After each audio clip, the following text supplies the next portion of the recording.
Gabriela. Okay. Okay, I'm recording whenever you want. Give me a second. Let me just open the window. Cool. Okay. Yeah, I'll start now. Let me share the screen.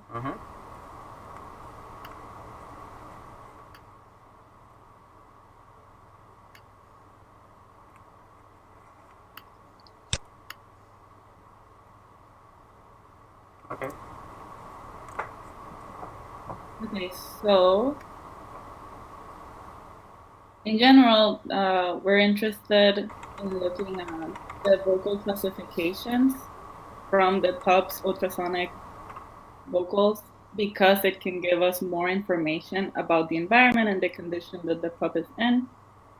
So the idea is that previous literature that has studied pups usually focuses on the vocal rate as a way to measure maternal care, level of stress of the pup, and they have also been looking at the changes in the vocal frequency. And I think the vocal classification adds to this like more dimension to it because it doesn't just look at frequency, but it just looks at like at the morphology of the vocals itself and it categorizes it into these different labels. And we can use this to further understand like what kinds of vocals are being used in different situations. So not just stress, but also in non-stressful ones where they also vocalize and potentially from these vocals be able to predict the state that the pup is in. So it can like bring more information about the adaptive value of vocalizing. From there, then we can go into like the genetics or compare like genetic mutants or pups that have like more distressed mothers and understand kind of use it just like as a behavioral output of these differences that we can measure. So here's like an example of some of my data so far that has to do with vocal classification, where we have pups that are isolated from the mother. We listen to their vocals, then we submit them to a different type of stimulus, and then we through which we also are recording their vocals, and then we isolate them again. Now, when they're submitted to these different types of stimulus, so either being with a stranger male, which is supposed to be stressful, if they're with their mother, even anesthetized, which is supposed to be less stressful, or something that's supposed to be neutral, like no stimulus, we're seeing that there are consistently different types of vocals used each time. So potentially this could mean that there's vocals that are assessed for more stressful situations and vocals that are like assessed for less stressful situations, or some that are more for social situations versus non-social, so isolated situations. So yeah, here you can see just like the different types and how they change depending on the circumstance. And that's it. Cool. Rafael?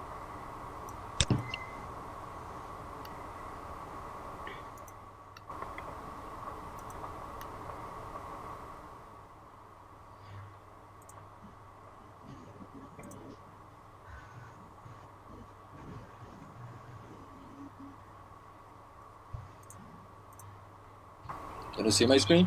Yeah. Yeah, I do. So good. In addition to what Gabriela has mentioned previously, we can so identify, how the pups and animals vocalize in certain circumstances. But also, we can, through classifying vocalizations, we can also identify if certain mouse strains they have like certain preference for like a vocal specificity among the 12 classes Antonio will be explaining to us today. But with through this classification, we can further analyze if there is for example, specific brain regions responsible for triggering these specific vocal types, or in the future maybe syllabus, a sequence of vocals. And we can do this by using different techniques, by injecting. Sorry, yeah. We cannot see your slides, so just I think you're Sorry. sharing the wrong screen. Yeah. Yeah. Let me just organize here. Sorry. I mean, I like your face, but that's not the goal, I guess. I'm sorry. Uh huh.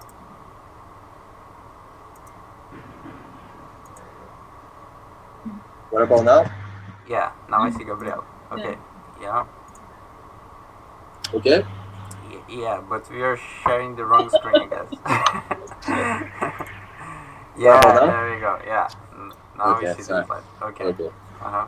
So as I was telling you, I'm sorry about that. Okay. By classifying vocalizations, we can basically identify that certain mouse strains they present certain vocal specificity. Mhm. So with this information, maybe in the future we can trace like specific brain regions that may be playing a role in triggering these specific vocal types, or even like a syllabus, a sequence of vocals. And we could be doing that using different techniques such as viral tracing techniques to clarify the brain, so and trace connectivity, understand the relationship between the brainstem with the hypothalamus, with other brain regions. Also, we can also analyze the role of certain neurotransmitters, role of cells, dopaminergic cells, serotoninergic cells, and their contributions for the ultrasonic vocalization rate. But uh, be we could also be utilizing genetic tools, so knockout genes, and also with this, in an overall, with these techniques, we would be able to identify mechanisms of important pathologies, such as, for example, autism and schizophrenia. So this is what I prepared before Oh, okay. Antonio starts. All right. So now we start to talking about the validation by itself. You guys can hear me, right? Let me know if you cannot hear me. Good? All good? And now you see me. Yeah. Okay.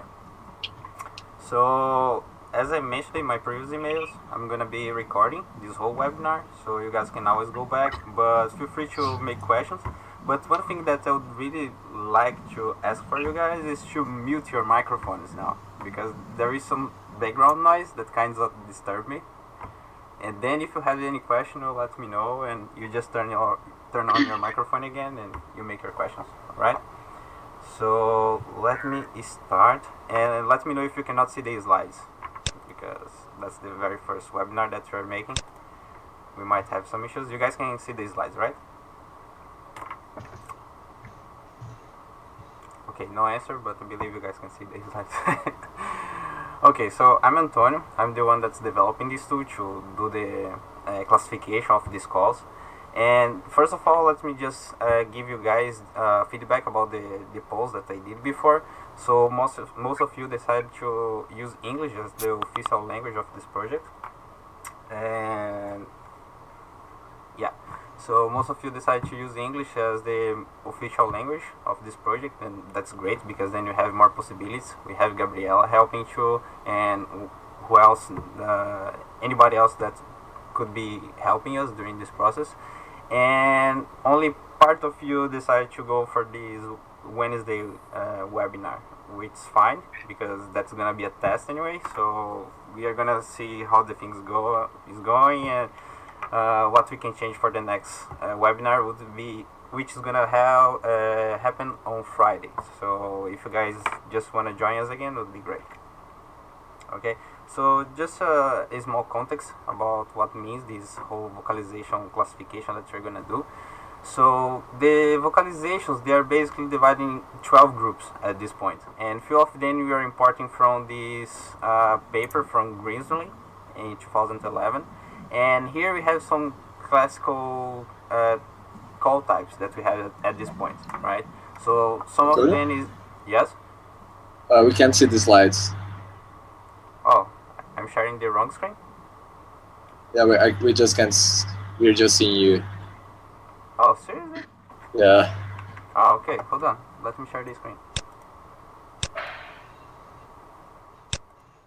Which should be this one.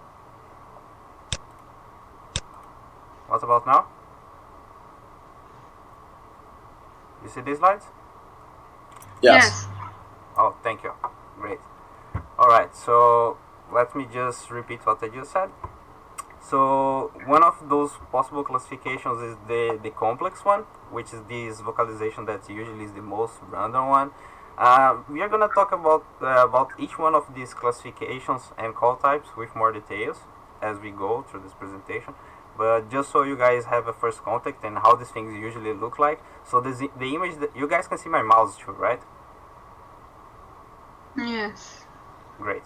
Okay, so here in the left side, you have the raw data, which would mean like a real vocalization that happened even before we do any kind of process on them. And that's from this paper that I mentioned before. It's from Grimsley in 2011. So that would be the correspondent to a complex vocalization. And something else that is important to highlight here is that the image that I'm gonna hand to you guys is gonna be much easier to identify these types. But I just wanted to give you some context. Okay. The second type that you can have is this one-step vocalization. Okay. All of these call types, they are defined by frequency, and you guys are gonna understand what defines them better. But basically, by one step, we mean something that presents some sort of discontinuity in frequency, right? So as the vocalization happens, you have these steps, as you can see here, and here is another possibility of it. And you guys are gonna see stuff like this too. For example, this weak part of the vocalization that we usually classify then as harmonics, okay, which is something that overlaps in time. And all this information might be a bit overwhelming in the beginning, but yeah, I'm gonna talk about each one of these call types with more details in the next slides. So here we have an example of the two steps, as you guys can see, with harmonics happening through. Again, another two steps, which is very intuitive because you can see that there is a step down here, right, to a lower frequency and then to a higher frequency. Just to clarify, frequency is the y-axis here, and the x-axis is time. All right. Up frequency modulation, which is also very intuitive, is something that starts in a lower frequency and then goes to a higher frequency. The down frequency modulation is the opposite, as you can suppose, right? So it's going down from a higher frequency to lower frequency. Flat syllables, so it's anything that's oscillating less than 5 kilohertz. Yeah, we have some examples here again. So they're pretty much flat. You don't see much oscillation, at least not in this image. They can also present harmonics, as you can see. And you might see this no linear component as illustrated in the figure, but you guys don't have to worry about that. So the only things that we're going to be quantifying is these general groups: step up frequency modulation, down frequency, and the harmonics, and if there is some sort of noise. But I'm gonna explain that with more details later. So the short vocalizations, which is pretty much like the flat but just much shorter, and we have this restriction of 12 milliseconds in time. The chevron is this general inverted U shape that you guys can see here, and it's also defined in frequency. We're gonna have this information for you. The reverse chevron is the U shape, likely. It's also gonna be defined later. The noise is something that's very interesting, and it's very important for you guys to understand how to define the noise. We're gonna have a couple of slides just to talk about that. Noise vocal, which means that it's a vocalization but had a lot of noise that was overlapping in time with that vocalization. We're also gonna have some examples. The multiple steps, which are we're gonna have steps like that, but not just up to 2 steps as we have in this example. You can have from 2n plus, right? 3n plus. So we are gonna have some examples about that, and the definition of what's the harmonic component. So in all these vocalizations, we had the tonal part, which is the main component, the harmonic, which anything that's overlapping in time, and this no linear component. You guys don't have to worry about that because we're not going to be asking you guys to quantify that. So this slide is pretty much what's going to summarize all the possible 12 types that you have, okay? And that's what you can use as reference. As I mentioned in my emails too, you're also going to have access to these slides, so you can always go back and check the definitions. Okay, so something that's very important for you guys that are going to be doing this validation, okay? So as I mentioned in my previous slide, everything's defined in frequency, right? So if it's a chevron or reverse chevron or any other call type, everything's gonna be given as function as how this thing's changing in frequency as function of time. Okay, so it's important to get a correspondence between what you're seeing in the image. So by image I mean that you're gonna be reading all this information in pixels or in points depending on the tool that you're using, and being able to translate that to frequency. Okay, so just to illustrate what I mean by that, so for example, how you're gonna be able to estimate what's the frequency variation in that signal that you have. You're gonna be able to do that by measuring, for example, by the scale that you have here, that here you have 10 kilohertz, right? And you can go to any tool that you want to use to analyze this thing. For example, you could be using Paintbrush or Adobe Illustrator, something like that, and you're gonna see how many pixels is equivalent to this 10 kilohertz that you're measuring. Okay, and then by that you're able to do this association between just 1 second. You're gonna be able, you guys should see my slides, right? Hello. Yes. Okay, good, because I had some warning message here, but yeah. So you can do this parallel between pixels or points to the frequency that you're looking for.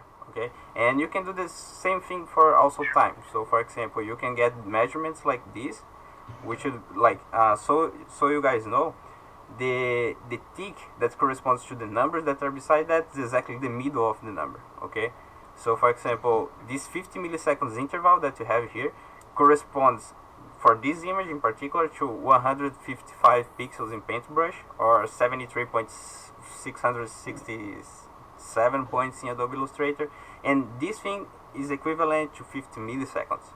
Okay, so that's a way how you can define these things.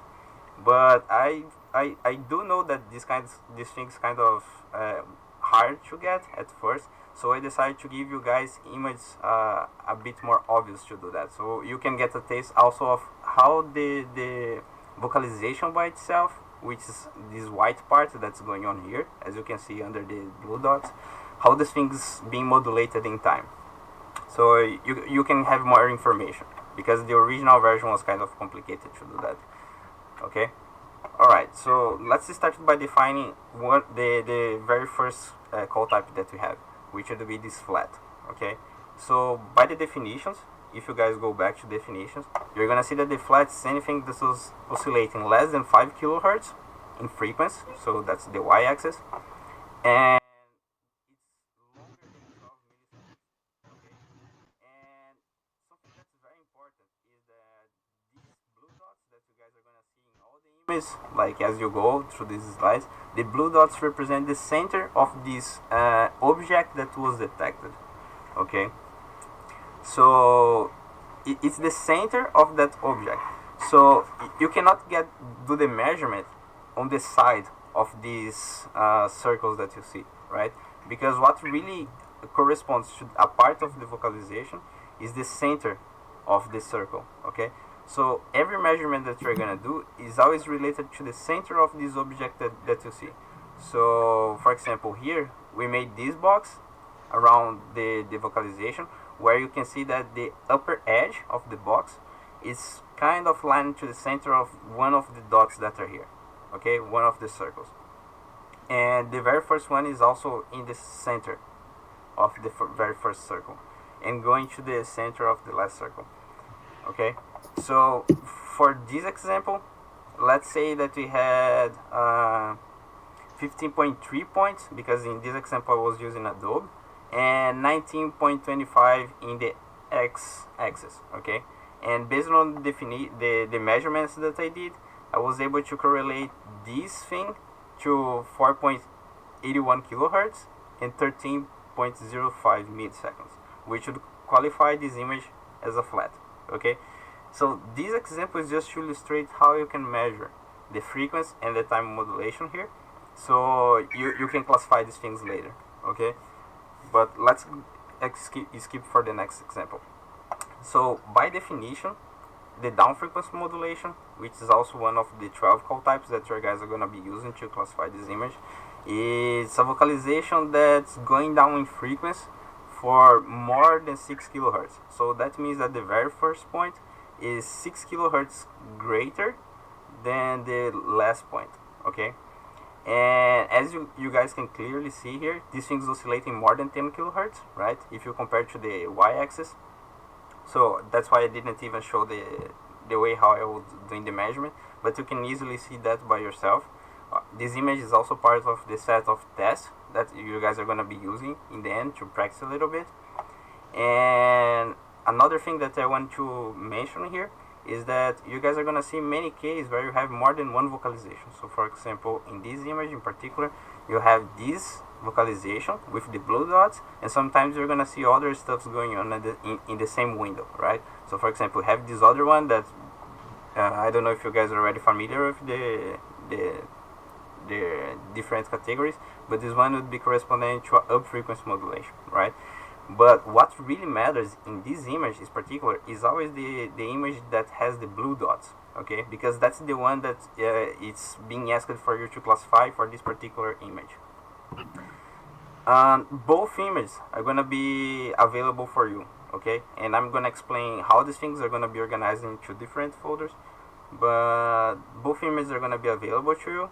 If you decide to do your classification just by using the very raw image, which is the one that doesn't have the axis, neither the dots, I'm going to explain to you later how you could do that.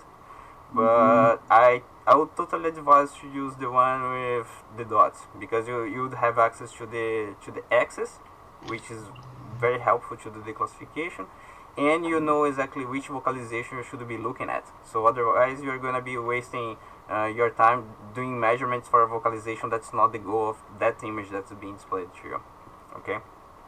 And if at some point you guys have questions and you want to ask something right away, just let me know, okay? And we can maybe target your question now, or you guys can ask everything in the end. So here we have another call type, which is the chevron, okay? For the chevron, both legs has to be greater than 6 kilohertz. Here 6 kilohertz is not hertz. I'm gonna, let me correct that. Yeah, I'm gonna correct this slide later, but 6 kilohertz there, okay? And alright, so by legs I mean this first part of this inverted U shape. So that's the very first leg, and that's the second leg. Alright, something interesting about this vocalization is that you're gonna see that there is a isolated blue dot here, okay? So this isolated blue dot means that something was segmented in that point. So during the process of detecting this vocalization, I got this lost point there in the corner, okay? But this point should not drive you to commit a mistake, you know, because you can see clearly that the vocalization is the white part here, okay? Is everything that's being highlighted compared to the background, all right? So you should do your measurements related to this white object that you see, all right? So always take that as reference, even if there are some isolated dots like this, but you don't see anything, and that's why it's important for you guys to always check the raw image. If you're not convinced that this thing is part of a vocalization, and in this case it's not, as you can see, don't do any measurements related to this isolated dot, okay? The blue dot should be used by you guys as reference to know which object is being should be evaluated, and where the detection tells you that most likely there is a vocalization, okay?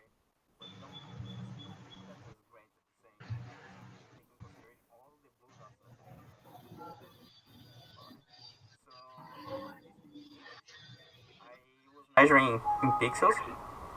So for this image I was measuring pixels, and I got to measure that 10 kilohertz, so this interval between 8 and 7, for example, or any other those two numbers here, was equivalent to 162 pixels, right, in the y-axis. and 20 milliseconds, which should be the corresponding to numbers that I have here in the time axis, was equivalent to 151 pixels. Okay, and then I did the calculation. Alright, so I got this square that was going from the center of the very first circle to the center of the top one. Alright, and I got to know that in Y I had 113 pixels, right? So 113 pixels, if you do the calculation, is gonna be equivalent to 6.97 kilohertz. Alright, 6.97 kilohertz, okay, is greater than 6 kilohertz. So this thing, the first leg should be attaining the criterion to be a chevron, right? Now the question, do we have to measure also the second leg? Is it necessary, right? Actually, it's not necessary, and that's very simple, right? Because you can clearly see that this one is longer than this one. The second leg is longer than the first leg, so there is no reason to measure also the second leg. Okay, so you can just conclude if it's a chevron or not just by measuring the first leg. There are going to be some vocalizations that they are more complex and not that trivial to drive these kind of conclusions, but so just you guys know how to deal with these kind of things. And just to illustrate also how you can measure what would be this distance in the x-axis here, we measure 118 pixels in the x-axis, which would be equivalent to 15.63 milliseconds, considering that 20 milliseconds, as I mentioned before, is equivalent to 151 pixels. Okay, so it's a very simple math that you guys have to do. You guys can use this equation as a reference to you, but it's a very simple calculation. There is nothing that I would say that undergrad students is not able to do, but like you guys are gonna figure this out. And you can always send emails with questions if you have any kind of concerns about the way how you're doing the validation.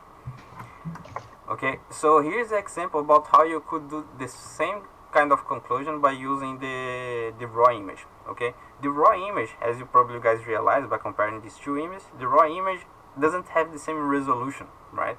Because the raw image actually is being used just for the process of training of this machine that we are developing to classify the image. Okay, and so the raw image could be used by you to do the classification by making the following association. Okay, so I'm giving this information to you guys that in the y-axis, in the raw image, 227 pixels, as you're gonna be able to see once you download all this material that's gonna be available to you, is equivalent to this frequency here, 79.83 kilohertz. Okay, and that is equivalent to the whole longitude here in the y-axis. And you have 227 pixels, which is equivalent to 220 milliseconds. So it's this whole length that you have here. Okay, so taking this information, you could do exactly the same measurements that we did before. So you see that I did the same square, which is going from the beginning of this vocalization to the center of this white blob here, right? Because that's the one that's gonna be telling me about the frequency modulation. The width of this white part brings you information about the amplitude of the original signal. Okay, but the amplitude is not something that we are measuring here, so that's why you should take in consideration only the center of the white object that you're seeing. Alright, so from this width that you have, I try to put this box in the center of this white object, and then we do the math the same way how we did before. Okay, if 79.83 kilohertz is equivalent to 227, the 10 pixels that I measured, because that's the 10 pixels that I was able to get by using the paintbrush tool, is equivalent to 7.03 kilohertz. And you do the same kind of a calculation again for the time axis here. You guys are gonna see that there is a light difference here, right? So for example, here we got that the change in frequency was 7.03, and what we got before was 6.97, right? So yeah, you can get some difference, and that's okay, right? But should not be something that's gonna change completely the classification, all right? So as you can see, in both cases, we still get to the conclusion that this vocalization is a chevron. So a small difference is fine because we're not trying to quantify precisely how much this change, but is more is rather if it's greater than this threshold or not. Okay, so that's the point that I'm trying to raise here. So moving to the next call type, we have the upper frequency modulation. So as I mentioned before, is this slope going up, right? Is this positive slope? So you have this vocalization that started around 70 kilohertz and ended up around 85 kilohertz, right? So that's easily can be easily calculated by you guys if you want, but I decided to not show the points, and that's greater than 6 kilohertz going up, which qualifies this image as being a frequency modulation. And here's the correspondent raw image. Okay, so now we move to the two steps, right? So the two steps, that's something that's important too, because what qualifies this thing as a step? So to understand if this thing is a step or not, you should be looking at time. So for example, what happens first and what happens later, right? So this object is happening first in time, right? You could use paintbrush to see who's happening first here, but at this point, just believe me. This very first part of the vocalization is happening first, which qualifies this one as being the first step of it, and goes to a lower frequency, right? This step has to be greater than 6 kilohertz. Okay, so we had a step down here, right? The vocalization keeps going in time, and then we have a second jump from a lower frequency to a higher frequency. And if you guys go back to the definitions of two steps vocalization, you're gonna see that this thing, it's two steps. Okay, so it's described by being these two steps from a higher to a lower frequency, but the inverse is also true. Could be going from a low to high frequency followed by the opposite, going back to a lower or high frequency, right? And something that you can see here too, that there was some noise that was segmented as part of the vocalization. But if you go to the raw image, you're gonna see that actually those points, these blue dots that were are being shown to you here, actually doesn't exist. So you guys don't have to worry about this thing. So there are gonna be some cases where you're gonna see some random dots that are overlapping with this image that you're classifying, but don't try. Hello? Oh, I think I can hear myself. I don't know. Okay, if you guys have any question, let me know, okay? But say something in the microphone because I don't see the screen, neither messages that you guys sent to me now. Okay, so Hey, alright, so let's yeah. we sent the questions by the messages. Oh, really? So let me leave here. Let me check the message. Show message. Oh, okay. Oh my God! I didn't see you guys were sending things. You can see the slides. Okay. All the images will have the same frequency and time scale.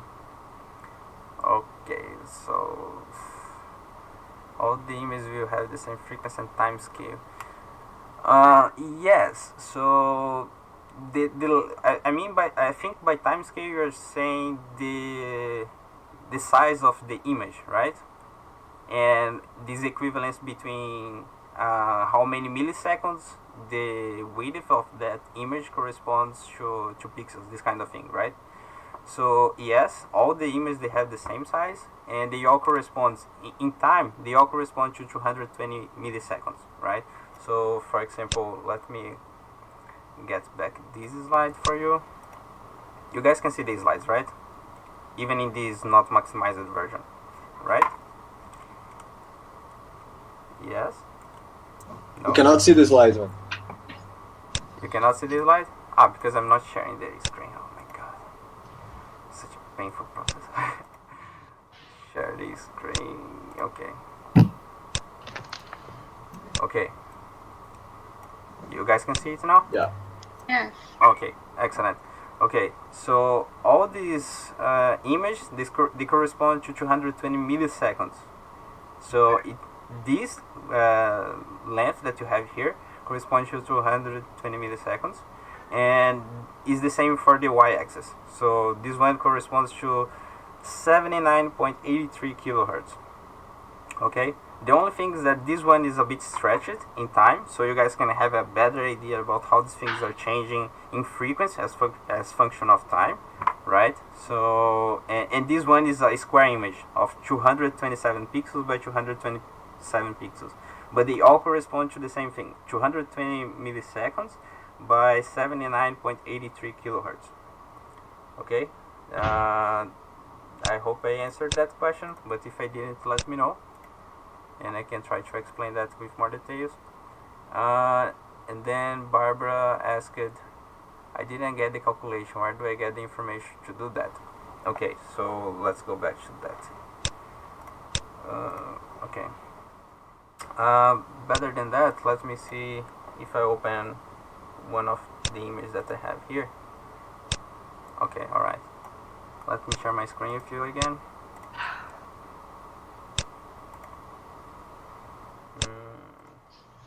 Okay, so for example, that's one image that you could be classifying, right? I open in Paintbrush. So, alright. I know, right, that if I measure here, between these 2 points, I should get what's the correspondence between, let me just make it thinner. What's the equivalent between 10 kilohertz and pixels, right? Then I get to the center of this one. Okay, so 162 pixels is equivalent to 10 kilohertz. Okay, Barbara, can you hear me? Yes. Ah, okay, good. Keep going. Great. Alright, and now I want to see what's the equivalent in the y-axis, in the x-axis, I mean, to the center of this object, to the center of this number, right? Alright, and that's 151 pixels, which is equivalent to 20 milliseconds, right? So if you're using Paint or any other tool that do the measurement in pixels, there is another tool also in Apple device that I don't remember what's the name of the software, that's also measuring pixels. You're gonna see that this correspondence is pretty much the same, so it's gonna be always something around 151 pixels, equivalent to 20 milliseconds, and you're gonna have 162 pixels being equivalent to 10 kilohertz. So that's the way how you can go. And for this image, I forgot to delete that square, but if you want to do some kind of measurement here, let's say that you want to measure this length, right? Because let's just forget that this part happened here. Let me delete this part.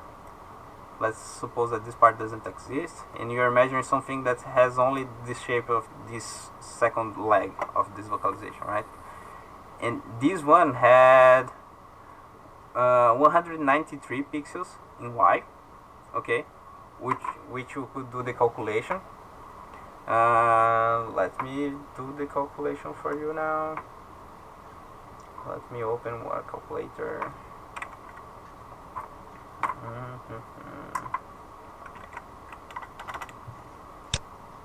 Let me open MATLAB because then you can see the calculation. Just 1 second.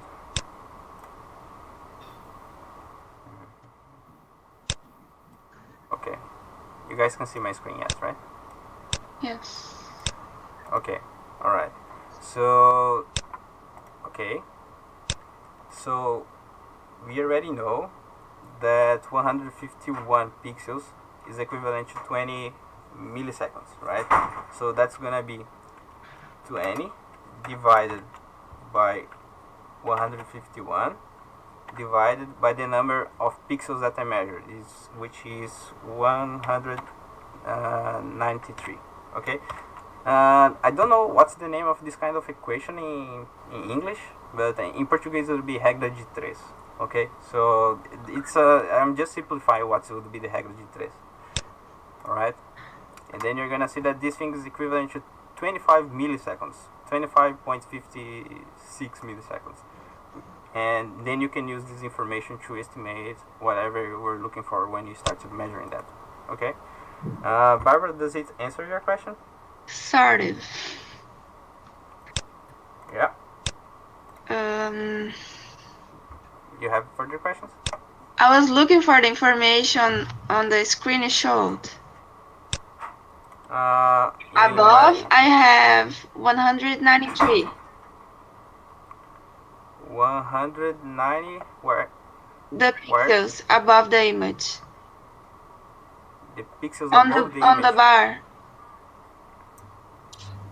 Yeah, for the y-axis or the x-axis you're talking about? She's talking about the 193 per 138. Is that correct? Yeah. Yeah. It's here in the bottom. Yeah. Is that what I wanted to know? Is that by what? What I wanted to know. Ah, that's what I wanted to know. Yeah. Where did you get the numbers? That's what a question. Okay. I'm so sorry. I misunderstood your question then. Yeah, but this kind of information, you're gonna get depending on the software that you're using, right? So, for example, in Illustrator, let me open Illustrator for you guys too. Let me open a regular image here.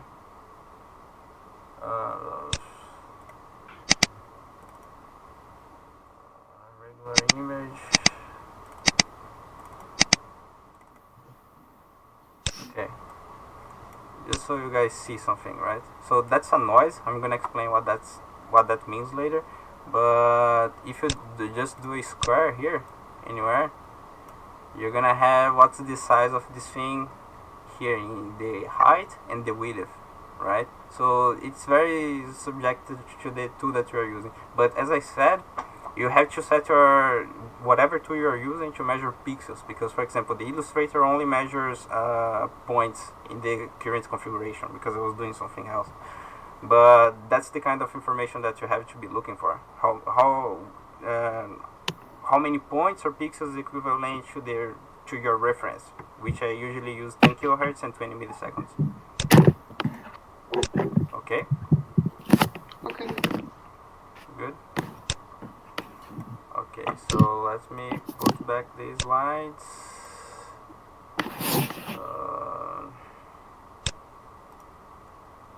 Okay, I think I was here before. Yeah. Okay, you can use the raw data, right? The raw image if you want to do the measurements, but it's up to you. I strongly recommend to use the one with the dots and the axes because it's much easier, but it's up to you. As long as you're able to spot these changing frequency and time, I'm satisfied already. Okay, frequency modulation, 3 steps. Okay, reverse chevron. So the reverse chevron is this U shape that you're gonna see, right? So the only thing that you have to keep in mind that both legs has to have a change that's greater than 6 kilohertz for both of them. This one you can easily see that given this variation in the y-axis is greater than 10 kilohertz. You can do the measure by yourself, and if you disagree, you let me know, and we try to solve it. But yeah, so it's pretty much a U shape. Something that you have to keep in mind is that, for example, oh, but I have this other part here. So there is another vocalization going on here, right? But the one that you are classifying is the one with the blue dots, alright? So always keep that in mind so you keep focused on what really matters.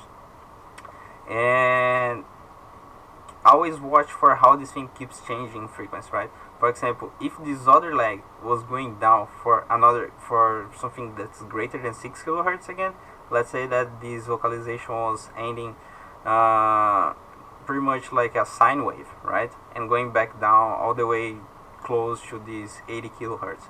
That would be already something else, right? That would be equivalent to a complex vocalization, which you guys are gonna see how to describe it later. But always keep track of the whole frequency modulation of these vocalizations, okay? Okay, so this one.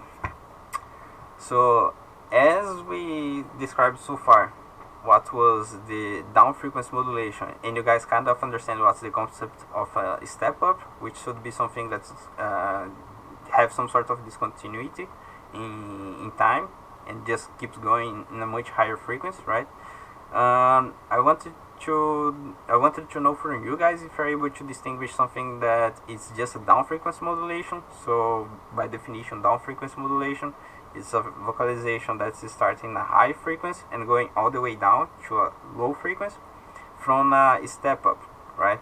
So that's why I decided to include this image, because we have some sort of priorities between the different call types. So for example, this one just by itself, if you're not considering the down part here, would be indeed down frequency modulation, right? If you're also not considering this part up here. So just this part, do I have laser pointer here? Laser point, yeah, okay. So this part here by itself would be just a down frequency modulation, right? I mean, maybe, because I didn't measure this one, but I don't think this one is greater than this end of the vocalization is greater than 6 kilohertz. So if you're just considering this part, let's say that was a down frequency modulation, but no, actually you have this first part, which was a step that happened before, right? Then you have to quantify if this thing is going up.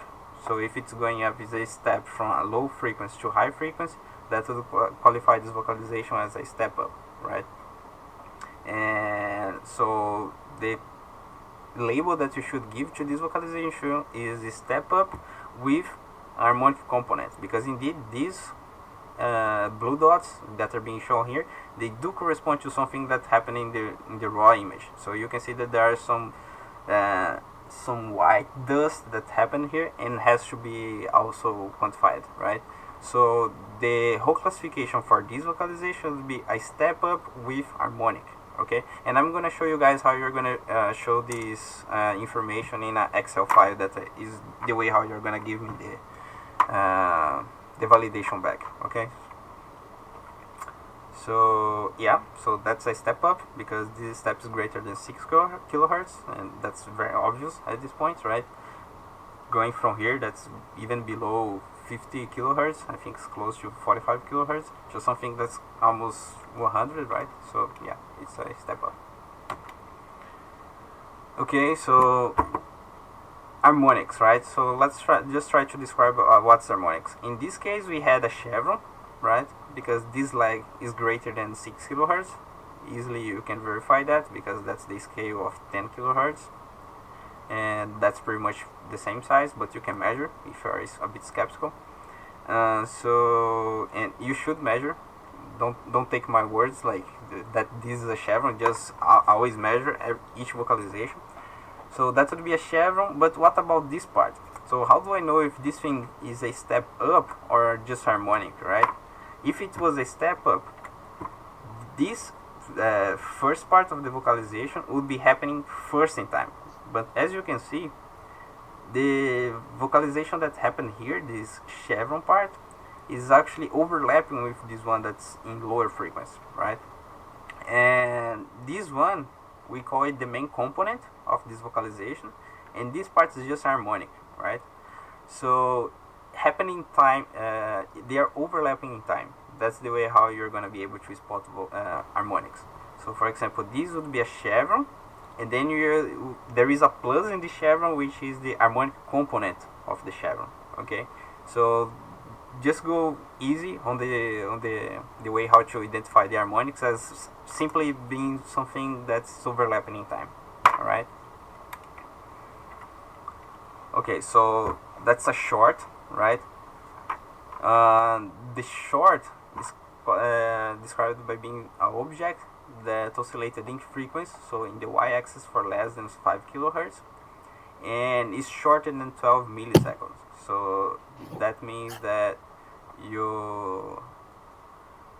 yeah, so you'd have to measure the axis here. I didn't do that in this image in particular, but you can measure by yourself, and you're gonna see that this thing is less than so 151 pixels was equivalent to 20 milliseconds, right? So this one should be something around like 50 pixels, and you can measure by yourself, and you're gonna see that that's the way how you can classify this image. And again, you are doing the measurements for the vocalization that has the blue dots, right? Not the one that is right beside it. So always keep in mind what's the object that you're looking at. And okay, so in this image, that's the short that we just evaluated before. Let's suppose that you had something that the central object of the image is something like that, right? And how can you distinguish if this object is a noise or whatever is happening, or like rather a real vocalization, right? So for example, here you're gonna see that the noise, pretty much most part of the time, is described as some sort of spikes that happen. So they're very much just regular vertical lines, and this kind of noise is something that we're still trying to figure out how to describe what's the source of such noise. But most part of the time is associated to animals moving in the cage where the recording is being made, right? So these kind of spikes, they happen, and they should not be mistaken by vocalizations, right? So when you have these things being centralized in an image, that means that it was detected as a candidate to be a vocalization, and in this case, you guys should be able to classify this thing as noise, right? Just noise and nothing else.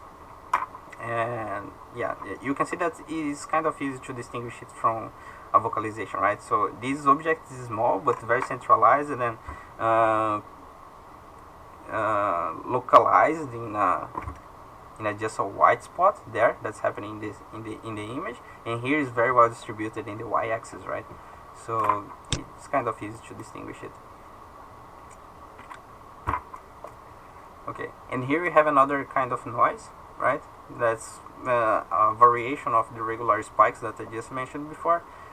And here's the raw image. It's just to give you one more example, but you guys are gonna have access to a folder where I have some image that you guys can play with, and you're gonna be able to compare with my own manual validation, right? And then you're gonna get a taste of several different step ups, step downs, down frequency modulations, and several different flavors of noise too. Okay, so the complex, right? So by definition, complex vocalization is anything that's changing in frequency more than twice, right? So for example, if we were just measuring, just consider this first part of the vocalization, right? If the vocalization was ending here in time, that would be a down frequency modulation, right? However, the vocalization kept going. That's why I'm always saying that you should watch for all the lags of that vocalization, all the possible modulations that this thing had in time. So for example, it kept going up to here, it would be just reverse chevron, but went down again. At this point you have to measure also this lag, what's the oscillation in frequency that this lag had. So you would have to measure how much was this drop, the very first drop, how much was the second drop, and how much was the third drop, and the fourth drop if that happens, right? So if this drop was greater than 6 kilohertz, you count that as a first drop. If it's not greater than 6 kilohertz, this is not a drop, right? So let's just give an example.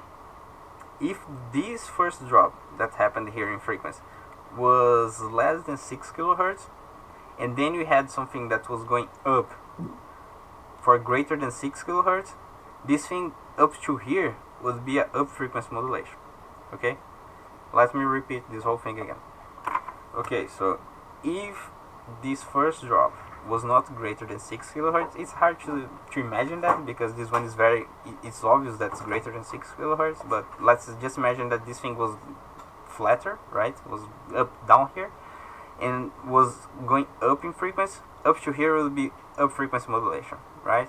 So even if there is oscillation, in some cases you guys are going to see that there are some oscillations, but they don't go higher than 6 kilohertz, these lags should not be considered to give the final classification. Okay, that's what I'm trying to illustrate here. But if you have questions about that and you have some specific image that you're not quite sure about what should be the final classification, you guys can always share with us in the group. I have a link in the end of these slides where you guys can share some images and ask for help to do the classification. We are gonna try to help you as much as we can. Okay, and then you have this other one which is going down, right, in frequency. You have this little wave here in the middle, and we have this part that's going up again. Okay, so is it a complex or not, right? So we would have to measure that, and by doing the measurements using paintbrush, I got these measurements in the y-axis, which was this box that I marked here was equivalent to 87 pixels, right? Which, if you do the by 87 pixels, that means that was the information that was returned to me in pixels in the bottom of the paintbrush software, right? And that is equivalent to 5.37 kilohertz, right? Is it greater than 6 kilohertz? No, it's not. But is it a down frequency modulation? Also is not, right? So for cases like this, where the vocalization is so far away from everything else, you can still put complex for that, right? Because this is not a down frequency modulation. And if you're just paying attention just to these things, you fool yourself to think that this is a down frequency modulation. But this is so far away from being something that's just like this first part of the vocalization, right? So you could consider this one as a complex. But if you're not sure, always share with us, and we are gonna try to give a feedback to you, you know, because part of this is biology, right? So, and biology is not so black and white as I wish it was.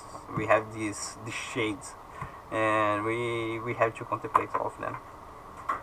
Are you guys still there? Because it's super silent now. Just so I know you guys are still with me. Hello? Okay. Yeah. Yep. Good. Alright. So let's try to speed up a bit because I have another meeting soon. So that's the step down, right? So that means that you're going from a higher frequency to lower frequency with this gap in the between of them. So there is the discontinuity, and this discontinuity was greater than 6 kilohertz. Alright, and you can measure that yourself. Here's just to exemplify that. Alright, so the multiple steps, the concept of steps is pretty much the same way how you're doing before, right? We're gonna see what happens first in frequency, in time I mean. So for example, if you start measuring from the left to the right, you're gonna see that this part happens first. So you can use the paintbrush to trace these vertical lines. You would see that this one happens first in time, followed by this step down here. So that counts as one step, right? Then we have a gap, and the next object in time would be this up here, right? This down here, you can see that's just noise, right? So those are the spikes that we were talking about previously, and those are spikes that are related to the animal moving. So the animal was moving and talking at the same time, which is a possibility, right? They are super young, but they are able to move already, so that can happen all the time. And you're gonna see that the blue dots here, they're trying to fool you, because they also segmented part of the noise, but they are not vocalization, right? So you should not be paying attention to these isolated dots based on the raw image that you can see that these things are not real vocalization. Okay, but this up here is real vocalization. You can see clearly the trace here, another trace here, right? Another one here. So okay, so we had this step, one step, a second step, a third step, already characterized as mood steps, right? So it's any vocalization that has more than two, because if it's up to 2 steps, then it would be a 2 steps vocalization, which is a category by itself.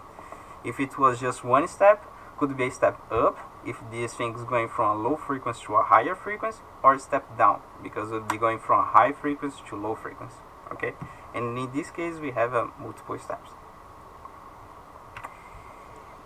If you guys have a question, let me know by the microphone, okay? Because I cannot see your questions right now.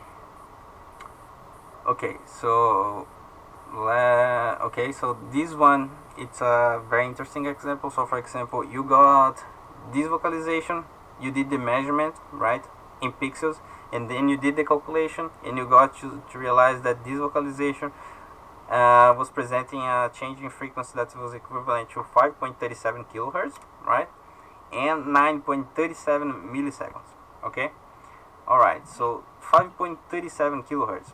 If you bring back the definitions that you had before, you're gonna see that to be a flat or a short, this thing has to be oscillating in frequency less than 5 kilohertz. Okay, but to be anything else, for example, down frequency modulation or up frequency modulation, even a chevron or whatever, this thing should be oscillating in frequency greater than 6 kilohertz. Okay, so what happens in this 1 kilohertz of interval between the 5 and the 6, right? Like in an example like this. So this one is pretty much by the feeling, right? And I left this sort of tolerance just for so you guys can have the freedom to commit mistakes once in a while, because the software should be able to handle this kind of variation too. So for example, you did the measurement, you got 5.37 kilohertz, and then it's up to you. Okay, so this 5.37 kilohertz is closer to 5 kilohertz, which should qualify this thing as either a short or a flat, right, by the definitions, then closer to 6 kilohertz. Okay, so let's assume that this thing actually is closer to be either a short or a flat, right? Okay, now you look at the time. This vocalization was had a duration of 9.37 milliseconds, which by the definition is less than 12 milliseconds, and classify this vocalization as being a short. Okay, so that's one of the ways how you can approach this kind of events where you have something that's not so well defined as the others, right? When you have that beautiful and huge vocalization just dropping frequency like a vertical line, right? And not a vertical line, because if it's a vertical line it's noise, right? But you can see some sort of negative slope or positive slope, and with very low variation, you know right away which kind of vocalization is that. But in biology that's not exactly how it happens, unfortunately, and in some cases you have to have this kind of feeling about how to deal with these complicated situations. But you can always share with us, and we can give a feedback about how the way we would classify that. So this one would be a short, as we mentioned before. Alright, so just for a test, what should be this one? Okay, so you guys should see this vocalization. You can see that this one, I didn't put the raw data, but you can see it's clearly that there is a white object under these blue dots, right? And you have this other part here that could be very easily classified as a chevron, right? But however, you do have this step going up here, and this is part of the vocalization, because you can see clearly that there is a white object there that corresponds to object of interest, right? So it's part of this vocalization for sure. So because we mentioned what was the importance and the hierarchy of these things, the steps are always more important, more relevant than the frequency of the tonal by itself. So yes, if this part didn't happen, this would be a chevron, but as this other part in a higher frequency with this discontinuity here happened, this now is characterized as being a step up. Okay, so just so you guys have an example of this too, steps always have high priority. Okay, so you can face situations like this too. So again, the object that's being presented to you is always the one that has the blue dots overlapping.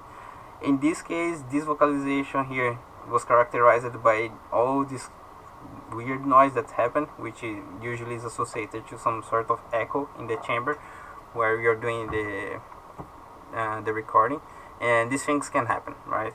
So you're gonna see that your object of interest is still this white one, that you can see here in the image, and you can see here in the raw image too.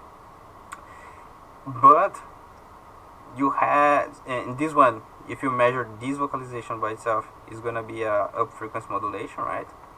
I measured that, but I didn't put the data here, but it's a up frequency modulation. I hope you guys measure that by yourself later when you get the image. And so it's a frequency modulation, but there is all this noise that was associated to the image, right? So this one you should classify as being an up frequency modulation and indicating in your Excel file that this is a noise. And I'm gonna show you guys how to do that in 2 slides, how to indicate all this information that we're talking about.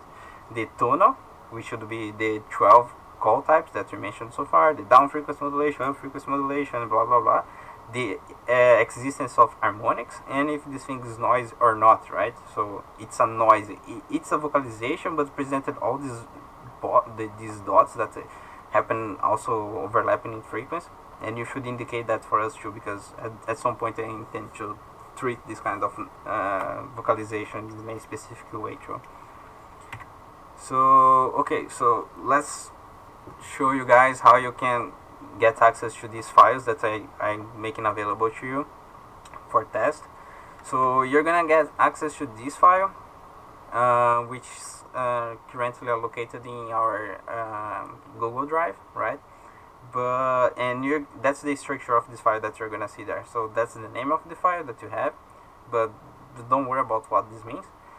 In all is the raw image, so usually it's this square image that you're gonna see that I was presenting to you under the image with the axis that was up here, and here was a square image that was the one with 0 information regarding axis and dots. So all this is image, just the raw image is gonna be in the folder all, and then you have this second folder, which is the one that has the axis that you're gonna have. I would advise you to use to do the quantification of the frequency and time oscillations.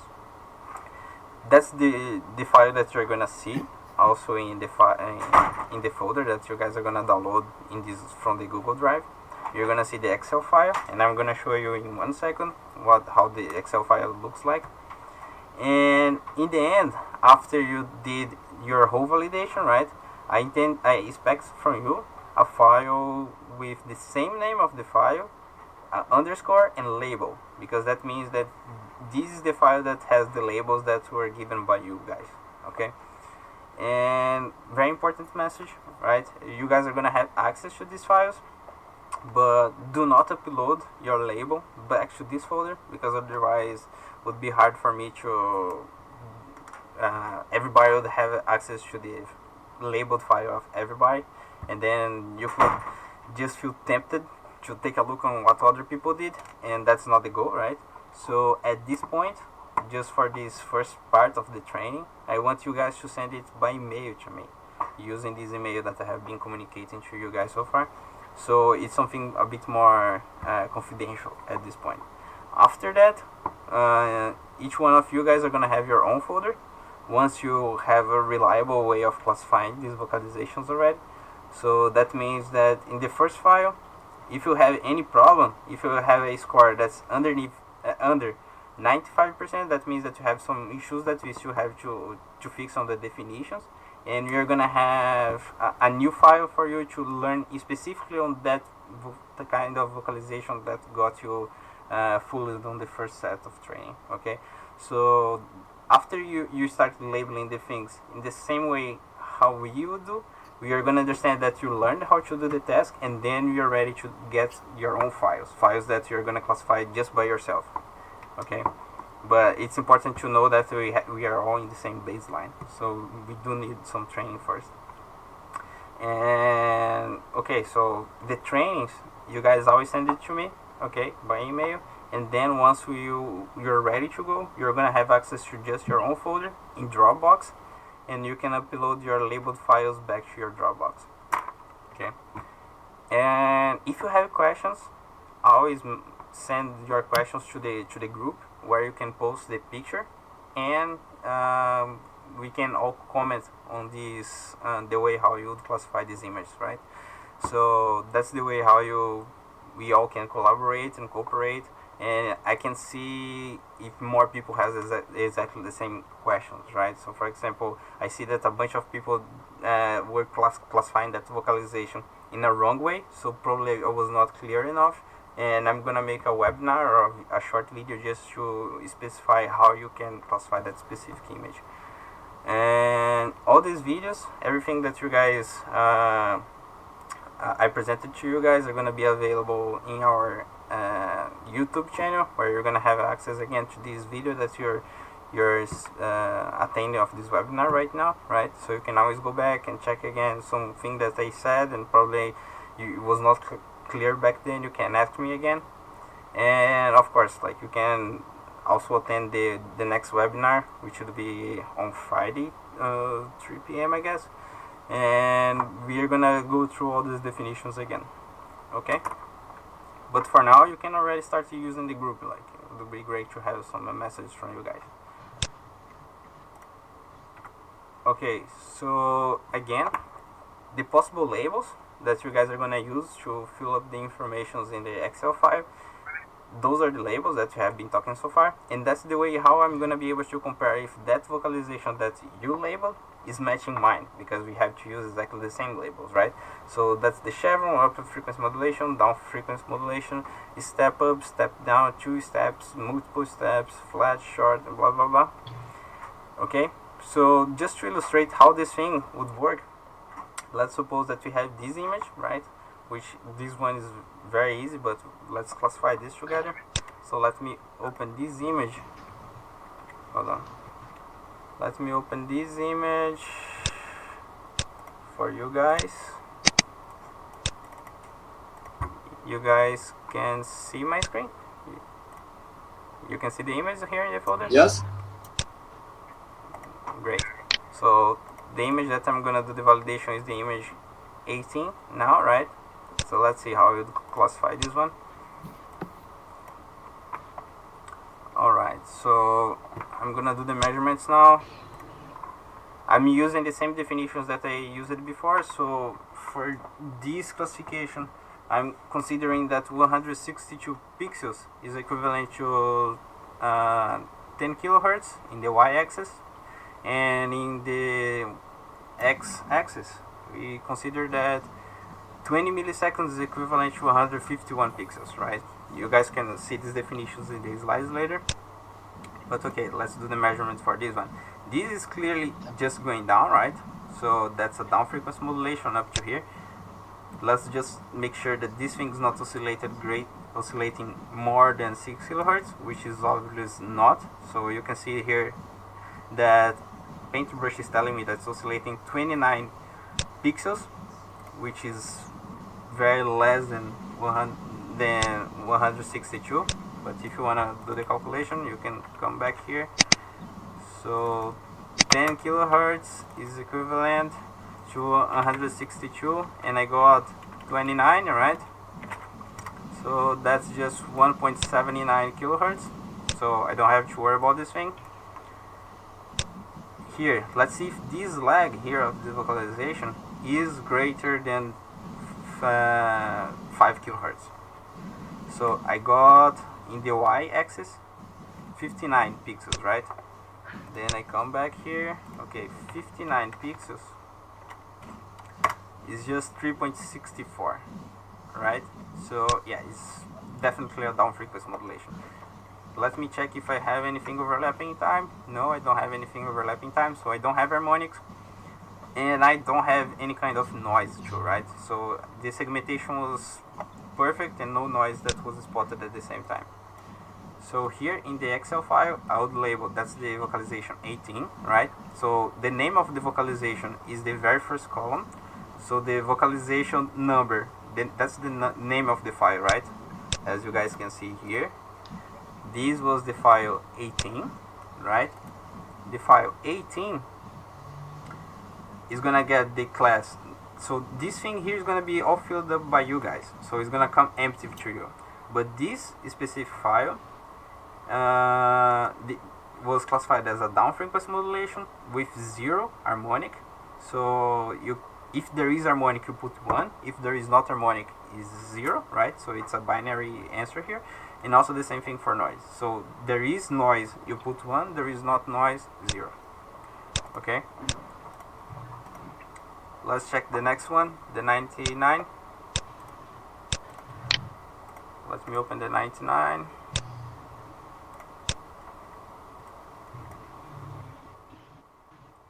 Okay, so the 99, let's see here. Okay, so the segmentation was kind of broken here, right? But you can see that it is still a single object, right? So we have this kind of inverted U shape that's going on here, but let's make sure that this thing is an inverted U shape. So I measure here, I got 216 pixels as a change in the y-axis, so that's much greater than 162, right? So I'm not gonna do the calculation, but yeah, this first leg is attending the criterion, and the second leg is definitely greater than 6 kilohertz, right? So okay, this thing is a chevron by itself, but oh, we have something else going on down here, right? So this vocalization is a chevron, but with harmonic component, right? So let's indicate that in our Excel file.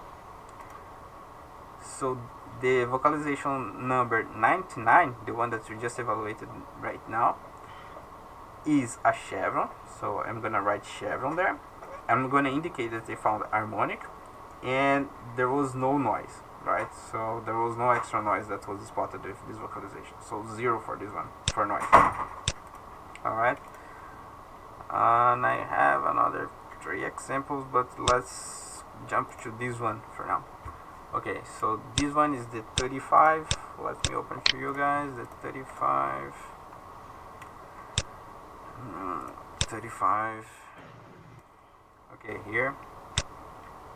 Alright, so the 35, we had this oscillation here. Let's see how much was it. So we had this discontinuity that happened, right? Which was 128, something around that. You try to centralize right in the middle. Okay, like this is 129. 129 is equivalent 129 to 7.96 kilohertz, right? So this thing is changing greater than 6 kilohertz in this discontinuity, so it's a step up, right? And no noise that was spotted in the same timestamps, right? Overlapping with this vocalization, and no harmonic apparently. So the way how I would put this information there will be by saying that you identified a step up for the image 35, no harmonic was identified, and no noise. Okay, so that's pretty much what I had to present to you guys today. Let me just come back to you. You guys have any questions, something that you'd like to talk to me in the next 5 minutes, because I have to run to the next conference.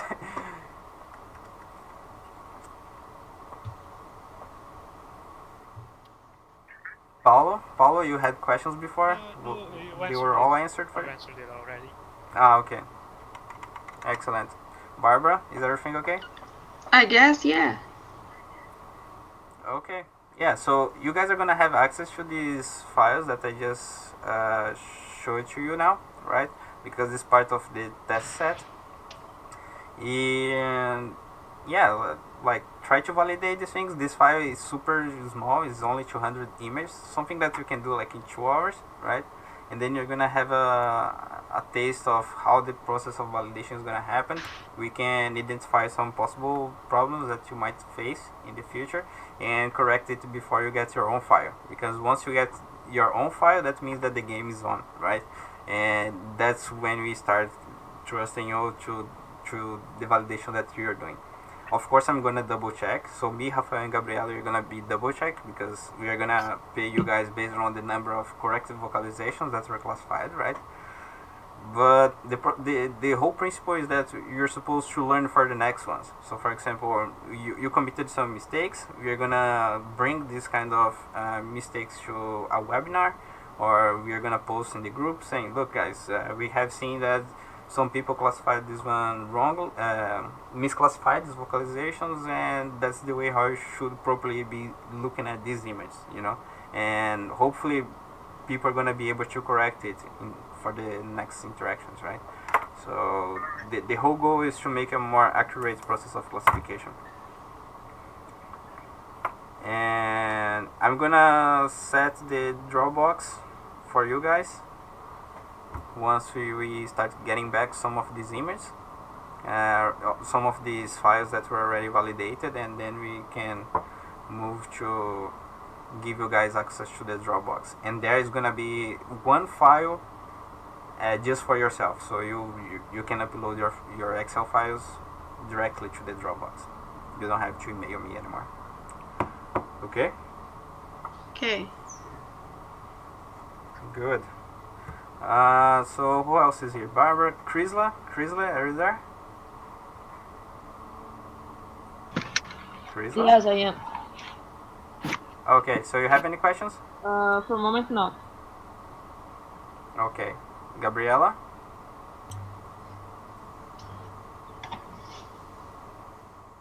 Bella is having some internet issues, I guess. Okay. Stefania? Stefania? Okay. Okay. Pedro?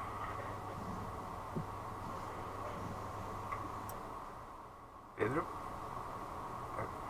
Maybe we lost Pedro. Anyway. Okay, guys. Yeah, so for today, I think that's all. Okay? So you can always watch again this video in the YouTube channel that you're gonna have access once I send these slides, and I hope to hear back from you guys soon. Okay? Alright, we have some noise, but yeah. Okay, guys, thanks for joining us today. Okay, and we keep in touch. Alright? Bye. Thank you, guys. Bye bye. Bye.